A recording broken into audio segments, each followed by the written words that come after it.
Palavra do Senhor Deus em Filipenses 4, do verso 2 ao 7, diz assim: O que eu rogo a Evódia e também a Síntique é que vivam em harmonia no Senhor. Sim, e peço a você, leal companheiro de jugo, que as ajude, pois lutaram ao meu lado na causa do Evangelho, com Clemente e meus demais cooperadores. Os seus nomes estão no livro da vida. Alegrem-se sempre no Senhor. Novamente direi, alegrem-se. Seja a amabilidade de vocês conhecida por todos. Perto está o Senhor. Não andem ansiosos por coisa alguma, mas em tudo, pela oração e súplicas, com ações de graças, apresentem seus pedidos a Deus, e a paz de Deus, que excede todo o entendimento, guardará o coração e a mente de vocês em Cristo Jesus. Amém? Vamos orar mais uma vez? Senhor, nós te agradecemos pela palavra que foi lida nesta noite. Sabemos que a tua palavra é verdade, e o Senhor nos orientou a conhecer a tua verdade, e a tua verdade nos libertará. Senhor, nós vivemos às vezes de maneiras que desagradam ao Senhor. Temos atitudes que não condizem com o Evangelho que pregamos e vivemos. E clamamos ao Senhor que nesta noite, pelo poder que há na tua palavra e pela ação do teu Espírito Santo, sejamos, ó Deus, moldados para a tua honra e para a tua glória. É o que nós rogamos em nome do teu Filho Jesus. Amém. Paulo está chegando ao final de mais uma das suas cartas. E é interessante porque Paulo ele tem uma dinâmica em toda carta que ele escreve. Se vocês prestarem atenção, ele começa com as suas prerrogativas espirituais e teológicas, e no final da carta, Paulo começa a colocar algumas coisas práticas. É como se ele desse toda a base bíblica para nós entendermos o que ele quer dizer, e depois no final das suas cartas ele diz: agora, se vocês entenderam tudo isso, façam isso. O problema da maioria de nós cristãos é que nós gostamos de entender, mas nós temos dificuldade de viver. E quando nós fazemos isso, a palavra ela fez a metade daquilo que ela queria fazer em nós. Deus não quer que nós sejamos somente conhecedores da palavra. Deus deseja, acima de tudo, que nós sejamos homens e mulheres que vivem a palavra. Colocar a palavra em prática é uma das ações mais poderosas que nós podemos fazer. Paulo, escrevendo aos Coríntios, diz: olha, vocês são cartas escritas por Deus. Ou seja, as pessoas estão lendo vocês. Cada atitude de vocês, cada ação de vocês, aonde nós vamos, aonde nós andamos, aonde estamos, as pessoas estão lendo a gente. Não importa se elas saibam ou não que você é um cristão. O que importa é a nossa relação com Cristo. E nessa relação com Cristo, o nosso dever é ser testemunha de Cristo. E para ser testemunha de Cristo, nós não podemos ficar só com a primeira parte, que é entender. Nós precisamos ir para a segunda parte, que é viver. E nesse momento da carta de Paulo aos Filipenses, ele vai escrever para os seus irmãos sobre algumas atitudes cristãs necessárias. O que é necessário? É que precisa existir. Necessário é que tem que ter, não pode dizer: se tiver tá bom, se não tiver também. Não, é necessário. É como se você fosse fazer um almoço gostoso na sua casa. E você pega a receita, e você já imagina aquele prato no final de tudo. Mas aí de repente você começa a olhar na lista de tempero e diz: acho que eu vou tirar o sal. Eu acho que o sal não é necessário. Pensando bem, eu vou tirar também o alho, porque eu acho que o alho também não é necessário.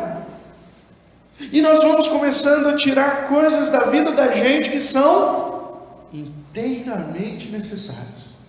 Quem gosta de comida sem sal aqui? Ninguém? Só quando é doce, né? Só quando é sobremesa. Se não for, sem sal não tem graça. Sem um alhinho dando um gostinho na comida, não tem graça. Sem cebola, não tem graça, né, Anderson? Então nós precisamos entender que a nossa vida, ela precisa revelar quem nós somos. Ela precisa demonstrar quem nós conhecemos. Ela precisa dizer com quem nós andamos. Interessante, porque quando Jesus Cristo está sendo preso, e Pedro está ali, ele vai negar Cristo. Em um momento que Pedro vai negar Cristo, ele não falou nada. Mas a mulher olhou para ele e disse: você andava com ele, não andava? E Pedro disse: não, andava sim, eu conheço você. Pedro não falou, Pedro estava escondidinho, pegando um foguinho ali naquela noite fria, sem prestar atenção em ninguém. E alguém o achou naquele lugar para dizer: ei, você não é um que andava com ele? Outro interessante em Atos, que dizem que as pessoas, ao olhar os cristãos, diziam: estes andavam com Cristo. Nós podemos perceber que eles andavam com Cristo, porque são homens rudes, e olha como eles falam, olha como eles agem. Então, porque eles andaram com Cristo, eles testemunhavam de Cristo. Por isso que em Atos, capítulo 13, você vê a primeira vez em Antioquia, mencionando o nosso nome que levamos até hoje. Eles são cristãos. Até ali era a seita dos nazarenos, seita do caminho. Mas a partir daquele momento, as pessoas olharam e disseram: eles são cristãos, Christianoi, que quer dizer pequenos cristos. Eles se parecem com Jesus. O apóstolo Paulo escreve e diz para mim e para você que nós precisamos ter algumas atitudes que são necessárias, atitudes cristãs. E eu queria começar com uma pergunta: como tem sido a sua atitude diante da vida? Não estou perguntando como tem sido a sua vida, se ela é boa, se ela é mais ou menos, ou se ela está uma porcaria. Não é essa a minha pergunta. A minha pergunta é: como tem sido a sua atitude diante da sua vida? Tive curiosidade de procurar no Pai dos Inteligentes, né, que é o dicionário Pai dos Inteligentes, viu? Porque só vai lá quem quer saber. Esse negócio de que dicionário é Pai do burro não é verdade. E o Pai dos Inteligentes diz para nós o que é atitude: maneira de se comportar, agir ou reagir, motivada por uma disposição interna ou por uma circunstância determinada, ou seja, comportamento. Vou ler de novo: maneira de se comportar, agir ou reagir, motivada por uma disposição interna ou por uma circunstância determinada, ou seja, também comportamento. Olhando para esse texto que nós lemos de Filipenses capítulo 4, do verso 2 ao 7, eu queria olhar para vocês sobre 4 atitudes necessárias que Paulo dá aqui a esses irmãos, que também são necessárias para nós, na nossa vida. A primeira atitude necessária que nós percebemos aqui está na relação de 2 irmãs, Evódia e Sintique, e há aqui uma necessidade de reconciliação. Essas 2 irmãs estão com um problema, um problema de relacionamento. E o problema de relacionamento parece que é grave. Não foi porque uma pegou uma xícara de açúcar da outra e não devolveu a xícara. Parece que a situação aqui é um pouco mais grave. E é tão grave, irmão, a situação que essas duas irmãs estão vivendo, que o apóstolo Paulo escreve sobre isso em uma carta. E essa carta será lida em alta voz na igreja. E essa carta, depois de sair dali, passará por todas as outras igrejas daquela região. Agora, já pensou se você é ou a Evódia ou a Cinti? Que vergonha que você ia ficar. Mas o apóstolo Paulo está tão preocupado com a situação, que ele escreve, talvez para alertar essas irmãs da necessidade que elas têm de encarar o tamanho problema que elas estão enfrentando. Elas são da mesma igreja, elas vão aos mesmos cultos, e mais, irmãos, segundo alguns comentaristas, é bem provável que essas duas irmãs fossem duas diaconisas da igreja de Filipenses. E como liderança dessa igreja, o testemunho delas é um testemunho péssimo, porque elas não estão se cumprimentando. Uma chega mais cedo do que a outra no culto para não ter problema na hora de entrar, tem que dar a paz do Senhor. E na hora de ir embora, uma vai mais cedo do que a outra, para evitar. Quantas vezes você já viu isso no ambiente cristão? Pessoas que se ferem ou são feridas, e ao invés delas retratarem a relação, elas se escondem, elas vão para outro canto, elas deixam de participar da igreja, ou mais, elas vão para outra igreja. Certa vez fui convidado para falar no culto do Conselho de Pastores aqui de Jacareí, e uma das coisas que eu falei lá, eu falei: olha, nós estamos aqui para ser unidos como pastores, mas nós não somos. Eu falei: sabe por que nós não somos? Porque sai uma pessoa da minha igreja, às vezes com problema, às vezes toda torta na vida dela, às vezes sai daqui porque brigou, porque está em pecado. Sabe o que acontece com ela? Ela sai daqui, ela vai para outra igreja, talvez às vezes no mesmo bairro, ela entra lá e o pastor recebe. E dá glória a Deus, estava orando, o Senhor mandou mais um. Eu disse para os pastores lá, eu disse: isso aqui na maioria das vezes tem sido mentira. Porque se nós fôssemos unidos, sabe o que aconteceria? O pastor passava a mão no telefone e dizia: pastor Edilson, tem uma ovelha sua aqui na minha igreja. O que ela está fazendo aqui? Qual o problema dela? Por que ela está vindo aqui se ela é daí? Nós não temos isso mais. Então os cristãos, eles ficam fazendo isso. Eu brigo numa igreja, eu saio da igreja, eu vou para outra. Aí eu brigo lá na outra, eu saio daquela e vou para outra.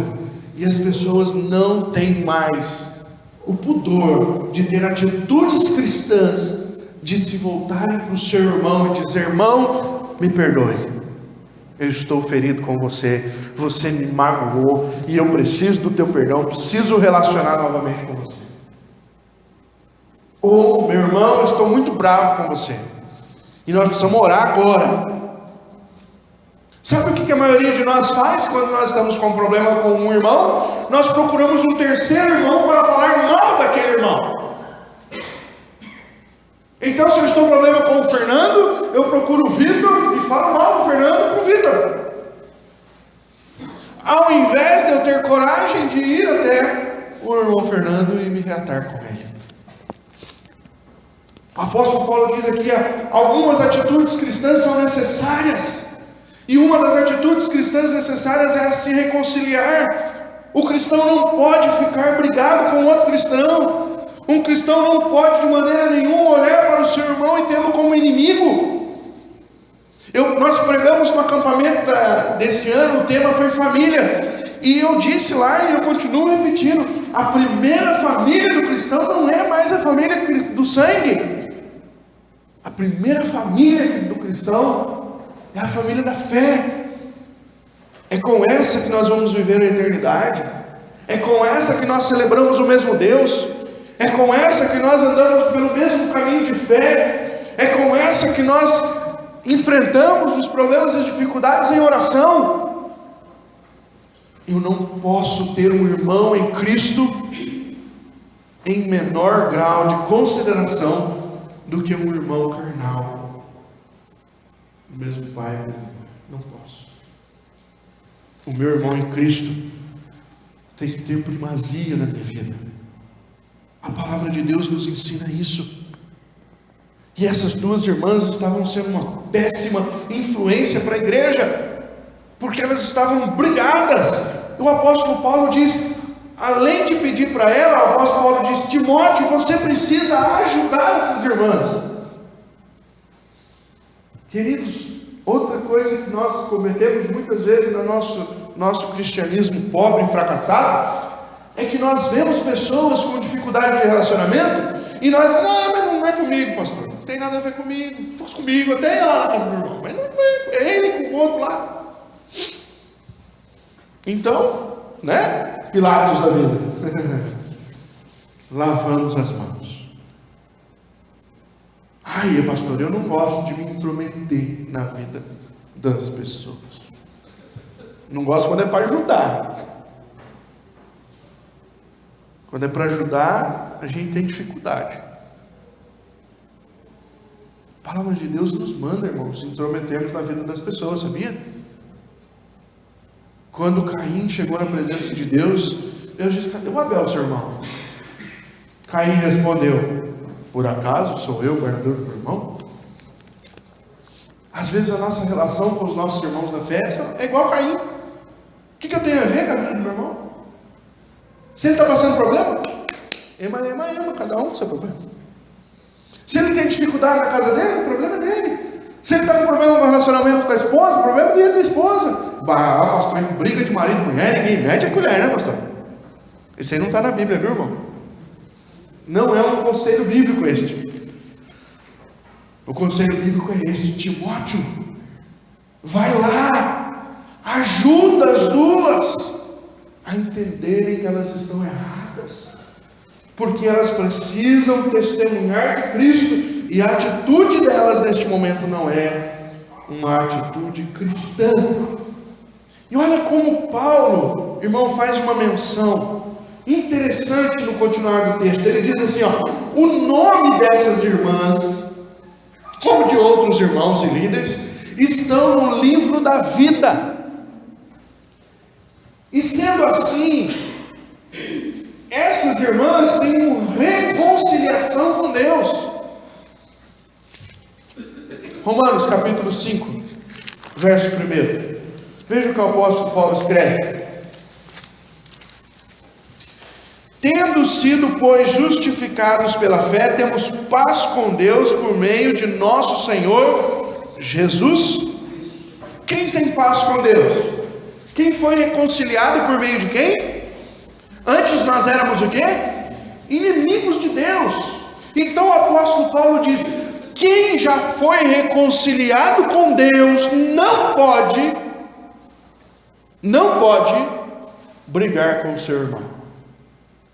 É por isso que o termo bíblico, quando fala para os casais em Hebreus, não se põe o sol sobre a vossa ira. O jugo, o leito sem mácula é o que Deus quer. Um casal, irmão, pode até brigar, mas não pode passar a noite, de um dia para o outro, brigado. Se vai brigar, já briga tudo que tem para brigar, e até meia-noite resolve os problemas. Nada de dormir de valete e nem no sofá. Principalmente hoje, que é dia dos namorados. Os relacionamentos precisam ser restaurados. Nós precisamos ter coragem de olhar para as pessoas e dizer: eu estou bravo com você, não sei porquê, me desculpa, me perdoa, me ajuda, ora comigo. Nós precisamos orar para as pessoas e dizer: olha, eu me decepcionei, eu esperava de você isso, você fez isso. E nós também precisamos ter coragem de dizer para as pessoas: eu não queria fazer isso com você e fiz.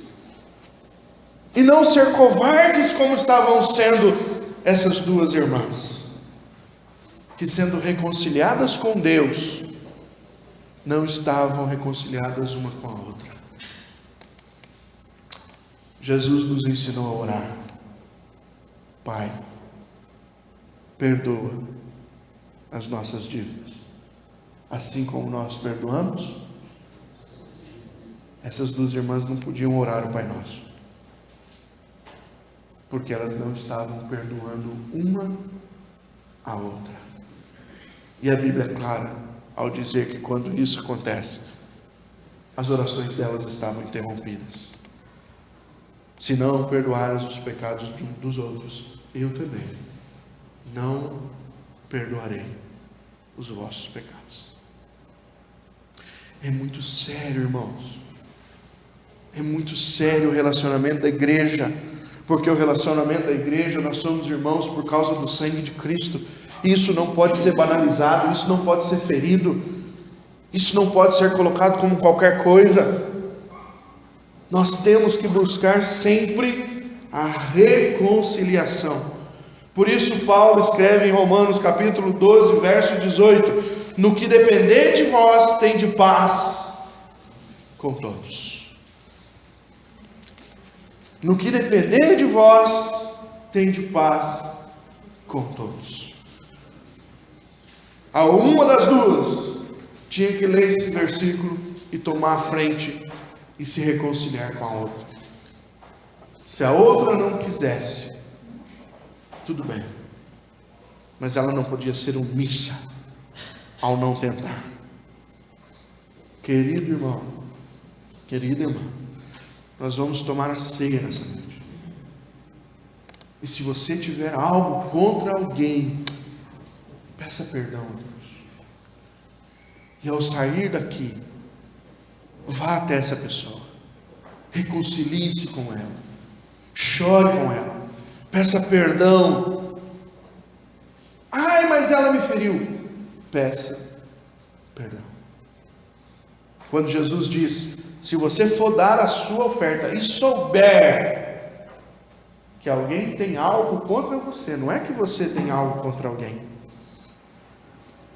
deixa a tua oferta, vai lá e reconcilia com o teu irmão, depois você volta e entrega a tua oferta. Sabia que está cheio de dízimo e oferta manchado na igreja do Senhor? Nós cantamos aqui um hino que diz: limpa as minhas mãos, não? Purifica. Uma maneira de se purificar diante de Deus é entender que você precisa ter uma reconciliação com o seu irmão. Amém?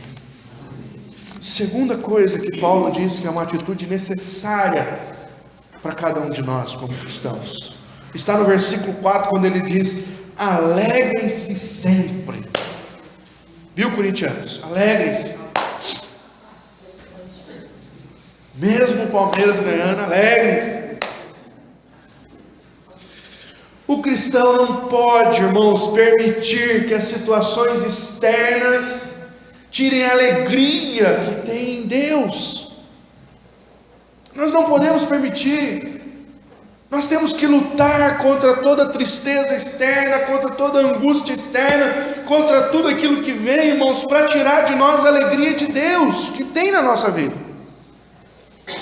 O nosso irmão Davi, no Salmo 51, versos 12, ele orou: Senhor, restitui-me a alegria da tua salvação. Davi sabia por que ele estava triste. Davi reconheceu o seu pecado foi tão feio, foi horrível, foi um pecado de cobiça, seguida com adultério, com assassinato, com mentira, com tudo. A consequência do pecado de Davi tomou conta de toda a sua família. Mas o que mais deixou Davi, no momento da sua oração angustiada, foi que ele perdeu a alegria da presença de Deus. O apóstolo Paulo aqui é sincero ao dizer: irmãos, eu não vou voltar atrás e vou dizer para vocês novamente. E ele repete: alegrem-se no Senhor, outra vez vos digo, alegrem-se. Ele está sendo enfático. Ele está dizendo para nós o porquê que nós temos que ser alegres. Não é porque tudo nos vai bem. Tem um corinho que a gente canta assim: a alegria que tem não é porque tudo me vai bem. Não é? Nós cantamos tantos corinhos que nós não conseguimos viver, não é verdade? Que nós nos esquecemos de viver. No momento de uma tribulação, de uma angústia, nós esquecemos de buscar a alegria do Senhor. Nós nos deixamos levar. Ai, mas eu estou abatido porque eu estou abatido porque aquela pessoa não gosta de mim. Eu estou abatido porque o irmão virou a cara para mim. Eu estou abatido porque meu salário não está dando até o dia 15. Eu estou abatido. Estou deprimido. Até a tristeza, na presença de Deus, salta de alegria. O que falta em nós, irmãos, muitas vezes não é a solução do problema, que muitas vezes não se tem. O que falta em nós é depender mais da ação do Espírito Santo na nossa vida, de perceber que Deus quer trazer para nós algo muito maior do que aquela tribulação está trazendo, de perceber que Deus quer tratar no meu coração aonde a fonte da minha alegria. A fonte da tua alegria, irmão, não pode ser o seu salário. A fonte da tua alegria, irmão, não pode ser a sua família. A fonte da sua alegria, irmão, não pode ser o seu casamento. A fonte da alegria na tua vida tem que ser a sua relação com o Senhor Jesus. Porque se for isso, é durável. Agora, se não for isso, será um grande problema. Já contei essa historinha aqui, mas vale a pena repetir. Certa vez estava tendo um concurso para quem pintaria o melhor quadro, e o tema era paz. Quem vai pintar o melhor quadro? O tema é paz. E alguns dos pintores da região se inscreveram para o concurso. 3 quadros foram escolhidos para a final. O primeiro era um lindo quadro de uma relva verde, cheio de lírios do campo, naquele quadro. Perguntaram para o dono do quadro: por que você plantou, por que você pintou isso? Ele disse: porque essa imagem me traz paz. O segundo quadro era um riacho lindo que corria por entre as pedras, em uma pintura magnífica. Perguntaram para o dono do quadro: por que você pintou isso? Ele disse: porque esse ambiente é uma das coisas que me traz paz. Estar num lugar ouvindo o barulhinho de um riacho me traz paz. O terceiro homem pintou uma floresta em chamas, e no galho de uma árvore um passarinho que cantava. E perguntado a ele: por que você pintou uma floresta em chamas e um passarinho que canta? Ele disse: porque a verdadeira paz é aquela que nós temos, mesmo quando tudo em volta está destruído. É a paz interna. Essa é a alegria que nós devemos ter, a alegria interna, que vem de Deus, que não importam as situações, que Deus pode fazer com que ela apareça até no momento mais tribuloso da nossa vida. O tema central da carta de Filipenses é a alegria. Se você voltar um pouquinho no capítulo 3, verso 1, Paulo diz de novo: finalmente, meus irmãos, alegrem-se no Senhor. De novo, se você voltar um pouquinho, capítulo 2, verso 17 e 18, Paulo vai dizer: contudo, mesmo que eu esteja sendo derramado como oferta de bebida sobre o serviço, o que ele quer dizer? Mesmo que eu esteja morrendo, seja oferecido, que provém da fé que vocês têm, o sacrifício que oferecem a Deus, estou alegre e me regozijo com todos vocês. Aí no verso 18 ele diz: estejam vocês também alegres e regozijem-se comigo. Alguém que está enfrentando até a própria morte, está dizendo que se aquela morte for para ser oferecida a Deus, ele sente alegria na morte. Que alegria é essa? Não é natural, irmãos. É por isso que o apóstolo Tiago, ao escrever a sua carta, no capítulo 1, versículo 2, ele diz uma coisa interessante: tende por motivo de muita alegria ao passardes por várias provações. Ter alegria por passar provação? Sim. Porque na provação, quando ela vem de Deus, há um propósito maior, indescritível para a sua vida. Por isso, queridos irmãos, Paulo estava em cadeias, e como nós vimos no versículo 17, ele externava alegria, e essa alegria não vinha por causa das suas algemas, essa alegria vinha por causa da ação de Deus na vida dele. A alegria no Senhor não é bom humor. Eu não sou alegre porque eu não tenho bom humor. Não é isso. Tem gente que consegue ser engraçado, né? Tem gente que não consegue. Às vezes tem gente que você conversa com ele e você já ri, você não sabe nem porquê. Se for do Ceará, então, tem cearense aqui, o povo feliz, gente, é o cearense. Você conversa 2 minutos com o cearense, você está rindo, você não sabe porquê. A maioria deles. Isso não é alegria do Senhor, isso é senso de humor, bom humor. A alegria do Senhor não é bom humor, mas com certeza a alegria do Senhor gera um bom humor. Uma vida satisfeita. Estou com um problema, estou passando dificuldade, mas eu estou com o Senhor. O barquinho está, mas o Senhor está aqui, no barco comigo. Essa fé relacional com Deus, que faz um homem preso, olhando para a sua morte, dizer: eu tenho alegria em morrer, se essa morte for para a glória de Deus.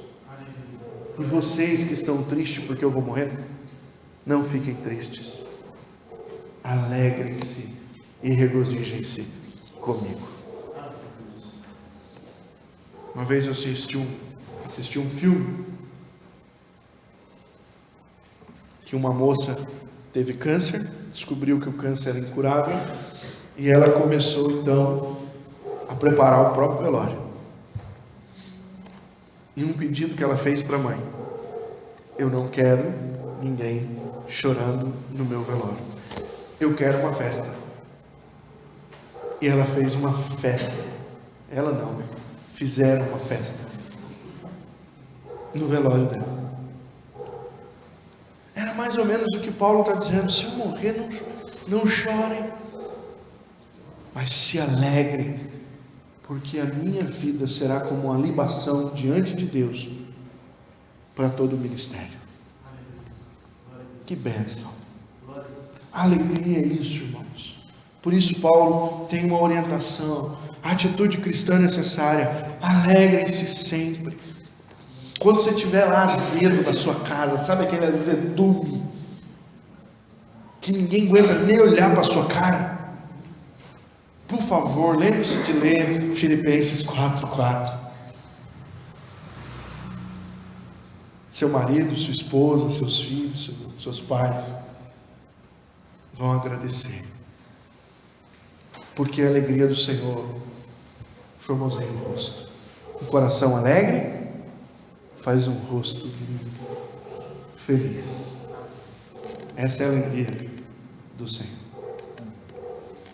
Terceira coisa que eu percebo nesse texto, que é uma atitude necessária, está lá no versículo 5, quando o apóstolo Paulo diz para essa igreja: seja a amabilidade de vocês conhecida por todos. Interessante, porque a nossa versão traz essa palavra amabilidade. E aí eu fui pesquisar, porque na outra versão não é amabilidade que está. Mas o grego aqui é uma palavra epieikes. E a melhor tradução é amabilidade. Por quê? Porque a tradução seria assim: disposição amável e honesta para com outras pessoas, a despeito de suas faltas. Olha que interessante. Disposição amável, mas não é só isso, tem que ser honesto. Você tem que estar fazendo o negócio, não é porque é obrigação, não é porque é religião, não é porque alguém mandou, é porque isso é honesto. É quando Paulo escreve lá em Romanos que diz: o amor de vocês seja sem hipocrisia. Porque tem muito amor que é só capa, está forjado ali, mas o coração da pessoa tem amor nenhum. É obrigação. Vou dar uma flor para minha esposa, né? Porque é dia dos namorados. Se não fosse, ia dar um pó de macarrão. Não, tem que ser uma disposição amável e honesta para com as outras pessoas, ok?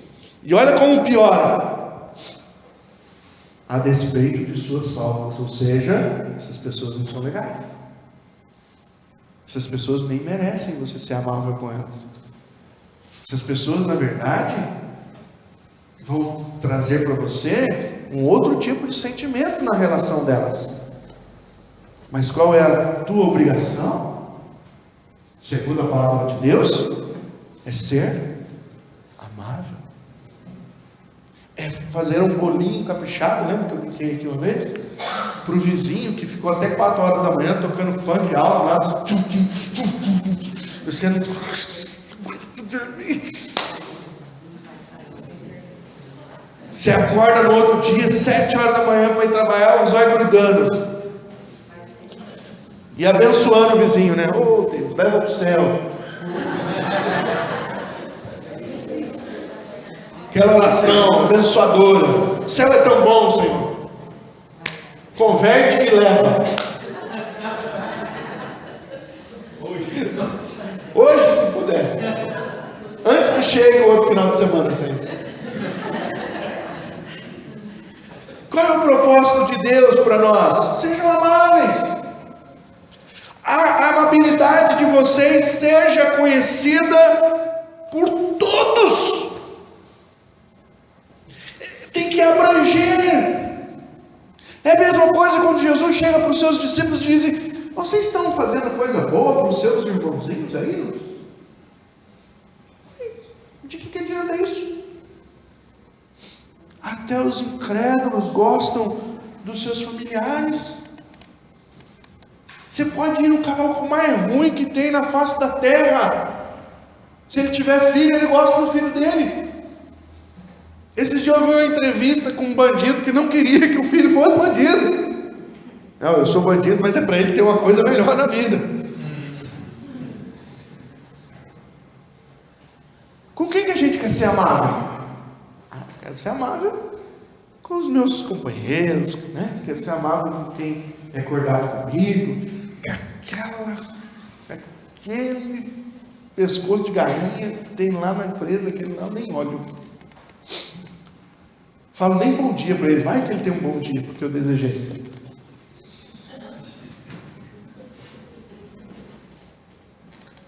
Sejam amáveis. A amabilidade de vocês seja conhecida por todos, porque vocês estão dispostos a amar honestamente outras pessoas, inclusive aquelas que não merecem, que só pisam na bola com a gente, que só irritam, aquelas que fazem coisas para nós que nós gostaríamos de resolver o problema de uma vez por todas. São essas que precisam ser alvo do nosso amor. são essas que Paulo diz: epieiques, ame-as. Não importa o que elas façam, ame-as. Outra ideia desse termo é abrir mão da retaliação quando vocês são ameaçados ou provocados por causa da fé. Abrir mão. Irmão, tem tanto crente vingativo hoje. Ah, mas é injusto, pastor, então eu vou procurar a justiça. Devia procurar Deus em oração. Nós queremos resolver as coisas na nossa força. Fez comigo, leva. Mexeu comigo. Às vezes, se mexer comigo, até deixa passar. Ah, mas mexeu com meu filho, aí vai ter. Que isso? A palavra do Senhor diz em Romanos: tenho confiança na esperança, minha é a ira, não é a de vocês. Entregue na mão do Senhor. O mundo precisa enxergar o amor de Deus em nós, pois em outro lugar eles não encontrarão. Nós fomos chamados, irmãos, para demonstrar o amor de Deus, porque nós conhecemos o amor de Deus. Ninguém pode demonstrar o amor de Deus se ainda não experimentou desse amor. Ninguém pode dizer a alguém: venha e receba as benesses dessas coisas, se você não recebeu, se você não desfrutou. Se eu desfruto o amor de Deus que está em Cristo Jesus, sou eu que preciso passar à frente esse amor. A maior ordem cristã é o amor. Não há outra ordem tão grande como essa. Primeiro a Deus, depois ao próximo. Quando perguntaram para Jesus qual é o maior testamento, ele simplesmente disse isso. O maior mandamento é este: ame ao Senhor seu Deus sobre todas as coisas, e ao próximo como a ti mesmo. Em vários momentos Jesus falou sobre esse mandamento. Abra comigo em João capítulo 15, no versículo 12. Olha o que o Senhor orienta aos seus discípulos amados. João 15, 12. O meu mandamento é este: amem-se uns aos outros como eu os amei. Tem um padrão de amor estabelecido. O padrão de amor não é meu, o padrão de amor é do Senhor. Eu preciso amar como Ele ama. Olha o versículo 17, acho que ele falou de novo para os discípulos não esquecerem. Este é o meu mandamento: amem-se uns. No versículo 12 ele fala, no versículo 17 ele repete. E em João capítulo 13, verso 15, ele nos dá a orientação de como nós devemos evangelizar pelo testemunho. Quando ele diz, João capítulo 13, 15. Ah, não é esse, eu escrevi errado. João 13, 35, perdão. 13, 35. Com isso, todos saberão que são meus discípulos, se vocês se amarem uns aos outros. O maior projeto de evangelização passa pelo fato de nós nos amarmos. E isso ser testemunho para as pessoas que não conhecem o nosso Senhor Jesus Cristo. Há uma necessidade, e a atitude que nós devemos ter é nós sermos amáveis uns com os outros. Por último, queridos irmãos, Paulo orienta como eu e você devemos tratar um problema que é chamado doença nos dias atuais. Trate a ansiedade. Hoje você vê um monte de pessoas, eu estou com um problema, eu estou ansioso, como eu sofro com ansiedade, eu preciso ir no médico para passar um remédio para passar a minha ansiedade, eu preciso melhorar a minha ansiedade. Os psicólogos estão com fila de gente atrás deles, pelo amor de Deus, me ajuda, eu sou ansioso. Paulo vai dizer aqui no versículo 6 sobre a ansiedade. Ele diz, olha, não andem ansiosos. Ele está falando sobre a ansiedade. E a primeira ordem para mim e para você é, não seja ansioso. Agora, como é que um ansioso não será ansioso? Você quer matar a sua esposa e fala para ela assim, eu tenho uma coisa para te falar, daqui uma semana. Não é não, irmãs? Eu sei, já vi isso em algum lugar. Não andem ansiosos. Como é que a gente faz então? Trate a ansiedade com porções de. O apóstolo Paulo vai falar para nós: orações, súplicas, ações de graças e petições. Sabe onde é que você trata a sua ansiedade, irmãozinho? Não é no consultório de um psicólogo, é no joelho. É na comunhão com Deus. E olha como Paulo ele é sistemático. Ele podia falar assim, trate com oração. Ele podia dizer assim, não andem ansiosos com coisa alguma, mas em tudo, pela oração, apresentem seus pedidos a Deus. Mas ele é personificado. Ele vai um por um. Orações, súplicas, ação de graças e pedidos. Qual é a diferença de um para o outro? Há uma palavra na Bíblia que diz que nós não sabemos orar. Nós não sabemos orar. Outra vez a palavra diz que nós não recebemos o que pedimos porque pedimos mal. Os discípulos chegaram para Jesus e dizem, mestre, nos ensina a orar. E agora o apóstolo Paulo está nos ensinando a orar, para mandar embora a ansiedade. E para mandar embora a ansiedade tem que ser orações. O que quer dizer orações? Orações é uma palavra grega que é usada para ação ampla. É orar por tudo. É orar vastamente. É orar por coisas que você não está ligado emocionalmente. Como é que isso ajuda a ansiedade? Você sai da caixinha. Você sai do umbiguismo. Sabe o que é umbiguismo?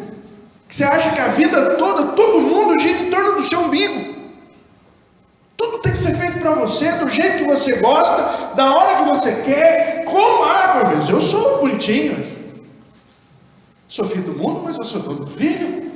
O dono do filho do dono, né? Sou dono do mundo, mas sou filho do dono. Eu quero as coisas para mim. Tem crente até que ousa chegar diante de Deus e dizer, eu determino, eu ordeno, em nome de Jesus. Esse sotaque tem nada a ver com o negócio.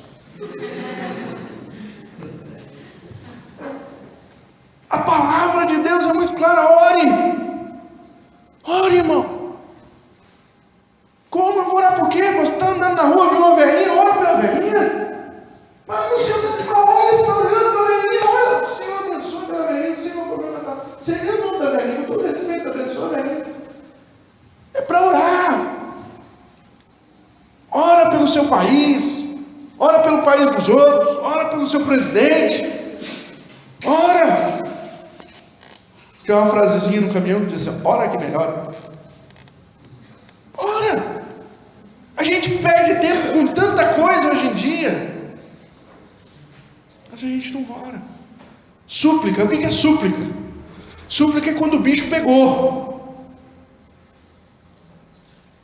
É súplica. Quando o negócio está doído. Quando você não tem mais, você só tem olho para aquilo. Já passou um perrengue na sua vida que todos os outros problemas parecia que era nada diante daquilo ali? Isso é súplica. É um negócio que você dorme e acorda com ele, dorme e acorda com ele, dorme e acorda com ele.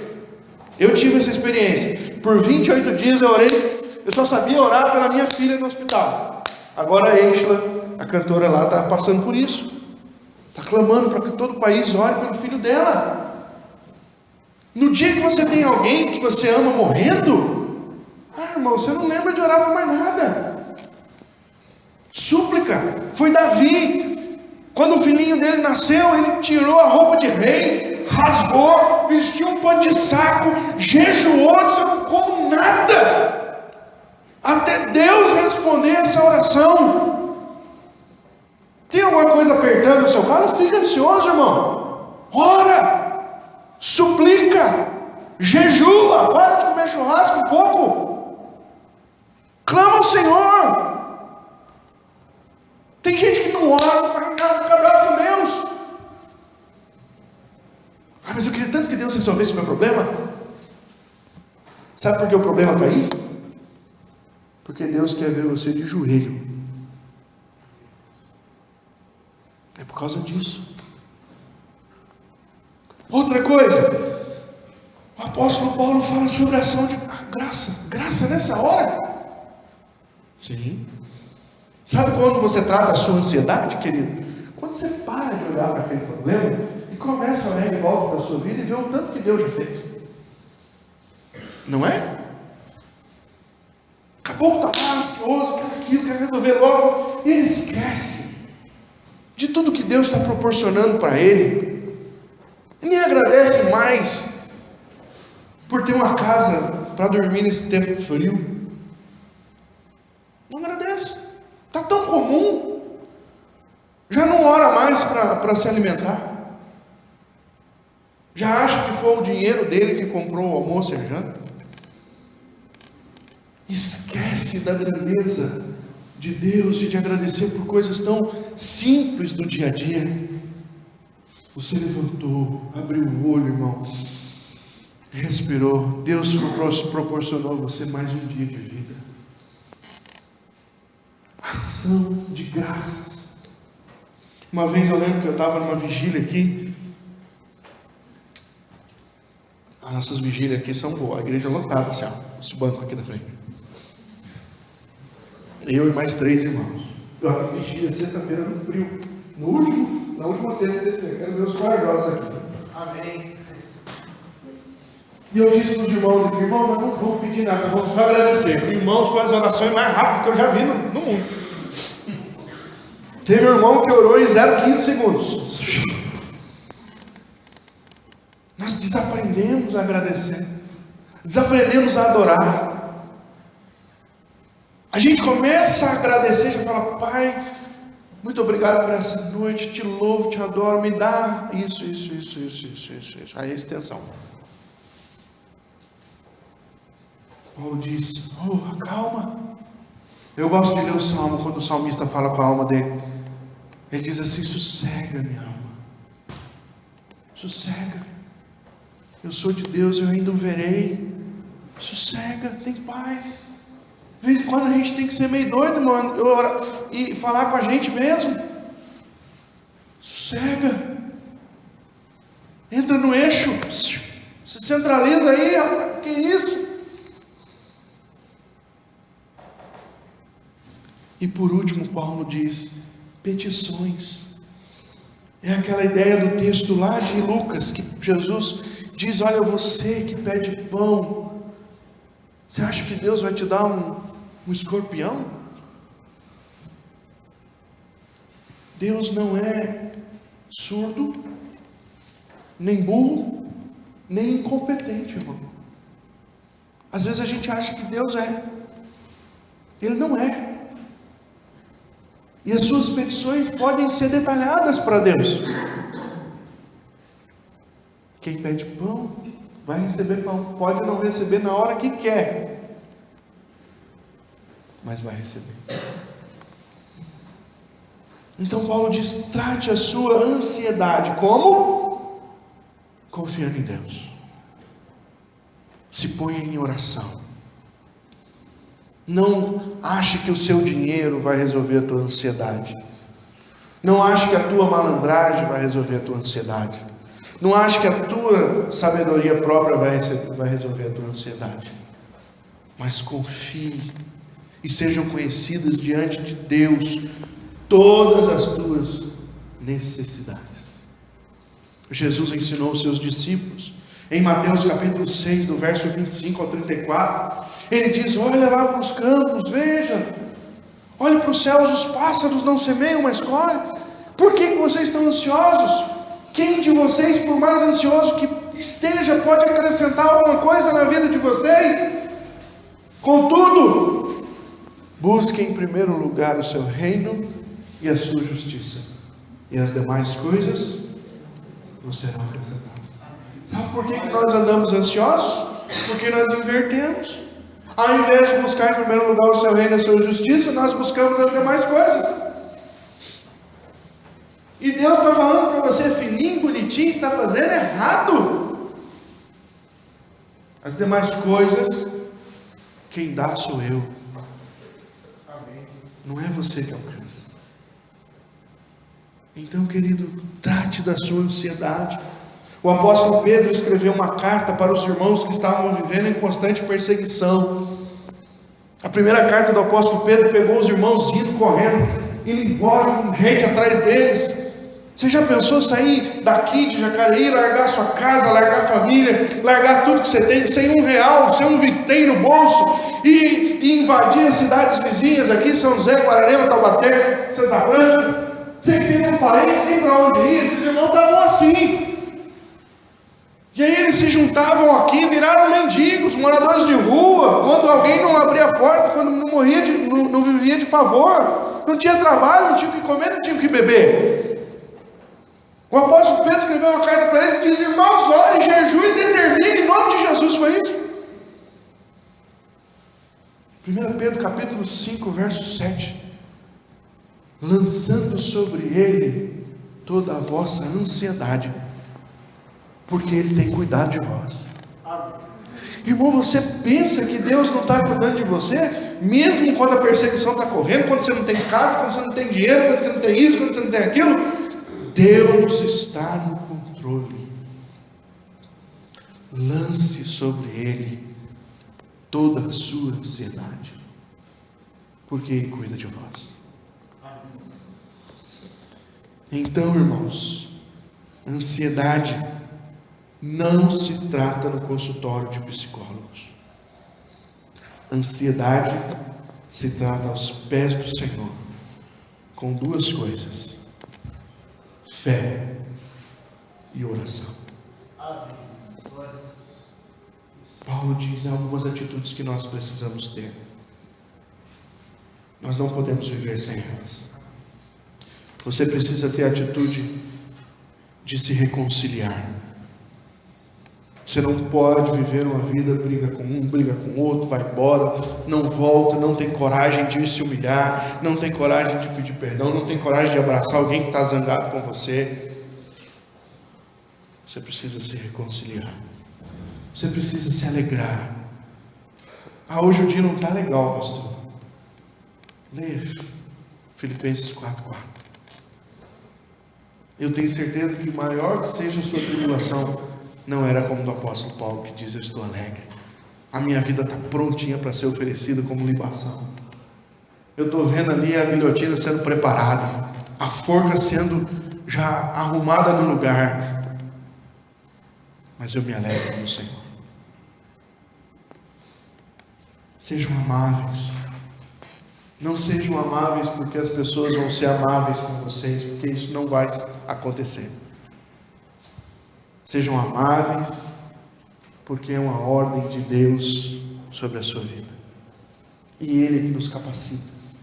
Romanos capítulo 5, verso 5 diz: Ele derrama em nossos corações, pelo Espírito dele, o seu amor. O amor que temos não é nosso, é de Deus. Trate a sua oração com o joelho no chão. É o melhor remédio para você respirar. A ansiedade fica com o coração apertado, né? Ai, não consigo respirar, estou ansioso. Ataque de ansiedade. Resolve isso com ataque de joelho. Entendeu? Ataque. Paulo termina dizendo que essas atitudes cristãs necessárias. O que é necessário? Eu não posso tirar. Não posso dizer, não gostei, não vou fazer. É como um sal do tempero. Tem que estar lá. Essas atitudes cristãs necessárias produzirão a paz de Deus em nossos corações e mentes. É o que diz o versículo 7. E a paz de Deus, que excede todo o entendimento, guardará o coração e a mente de vocês em Cristo Jesus. Que Deus nos ajude, em nome de Jesus. Vamos orar? Quero desafiar você nessa noite a pensar essa mensagem. Se há algo que você precisa mudar, alguma atitude que você não tem, ou que é errada, deixe aos pés do Senhor. Pai Santo, nós reconhecemos a Tua misericórdia, reconhecemos a Tua graça. Sabemos que nada, Senhor, que nós façamos pode de alguma maneira, ó Deus, mudar aquilo que o Senhor tem para nós. Eu sei, ó Deus, que nessa noite o Senhor requer de nós algumas atitudes que são necessárias para a Tua obra nas nossas vidas.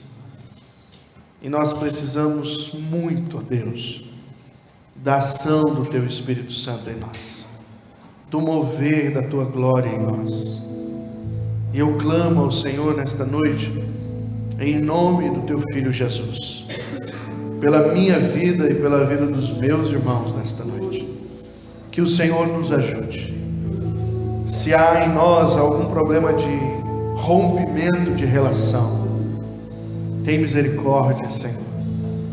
Nos ajuda, ó Deus, a voltar atrás, a entender o Teu propósito para isso. Se há em nós, ó Deus, falta de alegria, porque nós não estamos recebendo do Senhor, nos ajuda a encontrar esta alegria em Ti. Renova em nós a alegria da salvação, assim como Teu servo Davi orou, nós também oramos.